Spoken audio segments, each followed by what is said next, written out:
आज की जनचर्चा में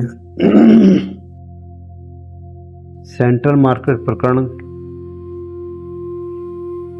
एक क्या दिशा दे रहा है, देखते हैं। मेरठ में सेंट्रल मार्केट प्रकरण सबको मालूम है। व्यापारियों के साथ जो भी व्यवस्थाएं शासन की, उनका प्रभाव हुआ है, दुखद है, लेकिन आवश्यकता है कि इस प्रकरण के माध्यम से समाज को, देश को एक दिशा मिले। इसलिए कार्यक्रम ये किया जा रहा है।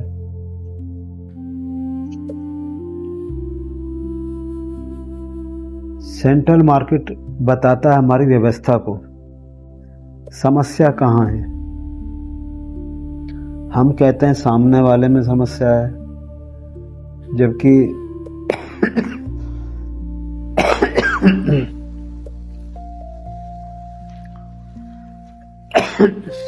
सारी सामाजिक व्यवस्थाएं,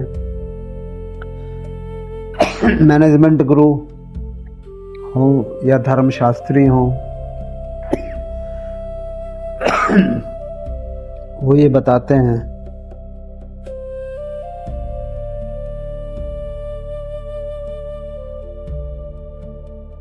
कि व्यवस्था का जिम्मेदार जन जन है। हमें ये देखना होगा, खाली वोट देकर सरकार पर सारी जिम्मेदारी डालना। आज की रोज अखबारों में देखें तो रोज कहीं कुछ पूरी व्यवस्था में कहीं कोई भ्रष्टाचार पकड़ा जा रहा है, कहीं कोई पकड़ा जा रहा है। ये तो हुई शासन व्यवस्था की बात। संविधान को भी आप देखें, इसको, न्याय व्यवस्था को, तो आजकल न्याय व्यवस्था में हमारी समाज को ठीक करने के लिए बड़ा प्रयास करना पड़ रहा है। बड़े आभारी है हमारी न्याय व्यवस्था। वो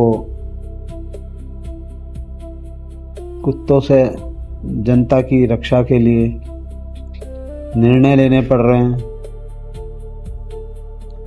जनता कुत्तों से बड़ी परेशान है। माननीय सुप्रीम कोर्ट को इसके लिए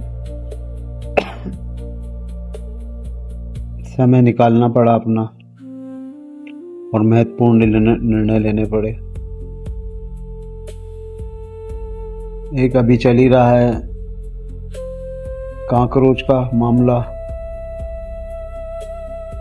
और सारे अखबारों में इस संबंध में भारत में भ्रष्टाचार के लिए। अभी एक अखबार में देखता हूँ, जस्टिस के त्रिवेदी, सेवानिवृत्त न्यायाधीश, मध्य प्रदेश हाई कोर्ट के, वो कहते हैं फर्जीवाड़ा तो सब जगह है। हर क्षेत्र, चाहे वो वकालत हो, चिकित्सा हो या नर्सिंग, फर्जीवाड़ा सभी जगह है। सीजेआई ने किसी व्यक्तिगत अनुभव के आधार पर यह बयान दिया होगा। फर्जी वकीलों पर अंकुश नहीं लगा पाना बीसीआई की विफलता है। वेरिफिकेशन के नियम बनाए गए हैं, लेकिन संबंधित राज्य अधिवक्ता परिषद ने समुचित पालन नहीं किया। इसके कारण समस्या बनी हुई है, और अनेकों देश भर के वकीलों ने, जजों ने, सम्मानित लोगों ने इस तरह की चर्चाएं रोज अखबारों में पढ़ने को मिलती हैं। डॉक्टर एजाज शेख, प्राचार्य SP college of law Chandrapur, ने भी कहा है, कानूनी हो या तकनीकी, किसी भी क्षेत्र में शिक्षा प्रणाली की प्रामाणिकता और दस्तावेजों का उचित सत्यापन सुनिश्चित होना चाहिए। इससे संस्थानों की विश्वसनीयता बनी रहती है और योग को समान अवसर मिलते हैं।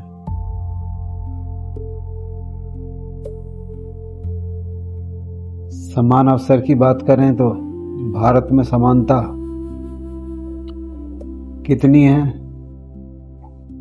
ये भी एक विषय निकलता है।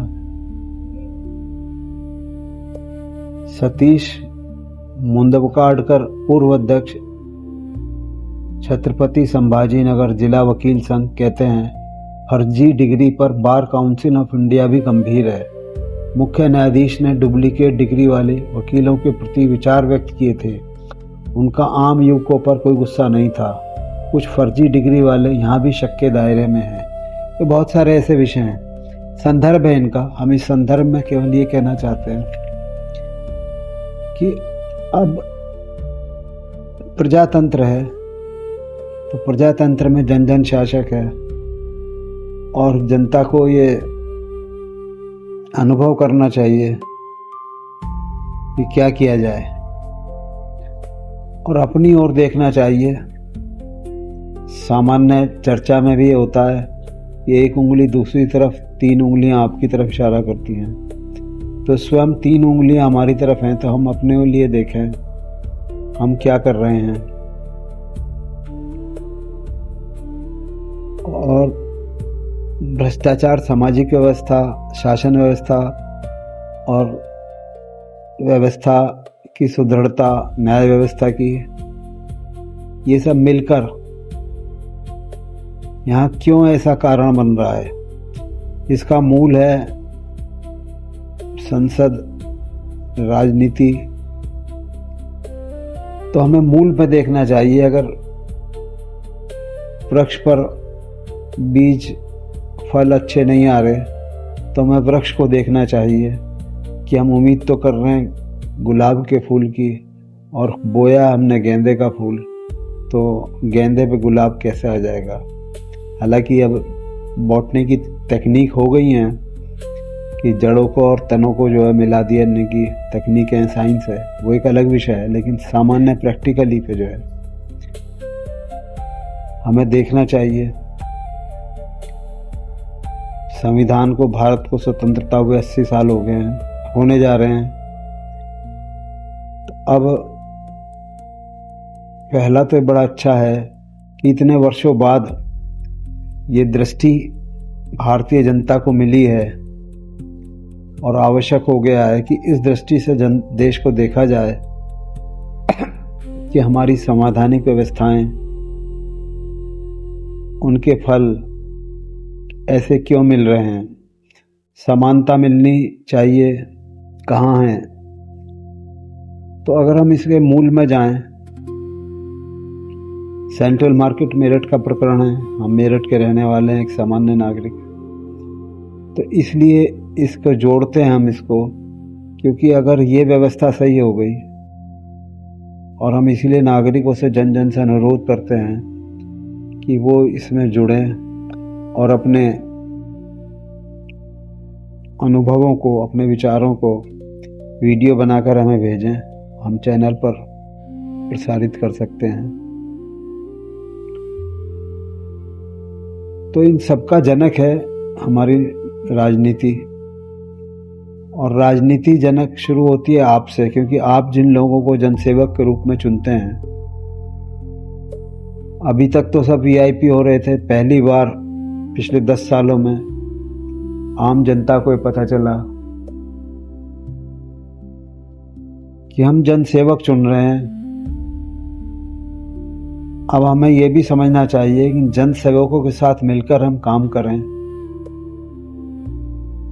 इनसे परामर्श लें, परामर्श दें, और देश को जिधर ले जाना चाहते हैं, राष्ट्रीयता की तरफ, इनके साथ मिल बैठकर कार्य हो। सद्भावना समिति इस दिशा में कार्य कर रही है। विभिन्न विषयों को जनप्रतिनिधियों के माध्यम से हम अवगत कराते हैं, प्रयास करते हैं, प्रार्थना करते हैं कि इस दिशा में वो काम करें। लेकिन सबसे यही पता चलता है कि इधर ये देखा जाना जरूरी है कि मूल क्या है, मूल समाधान क्या है। हम यहाँ कारणों पर और आरोपों पर, जो परिस्थितियां जिस समय रही, उन्होंने जो निर्णय लिया ठीक लिया, लेकिन अब परिस्थितियां बदल रही हैं। तो अब निर्णय भी बदले जाने चाहिए। तो इस दृष्टि से आप अगर ये देखें तो राजतंत्र हम और आप आम जन जिम्मेदार, तो इधर ये प्रयास शुरू होने चाहिए। तो पहला तो हमारा कहना ये है कि जनप्रतिनिधि बहुमत के स्थान पर अधिक वोटों से चुना जा रहा है। इसको बहुमत से चुना जाना चाहिए। इसका क्या प्रभाव पड़ेगा, इस पे आप अपने विचार की वीडियो बनाकर हमें भेजें, सकारात्मक। तो ये विस्तारित हो सकता है और समाधान के लिए सबको मिलकर काम करना पड़ेगा। धन्यवाद। आज यहीं विराम देते हैं।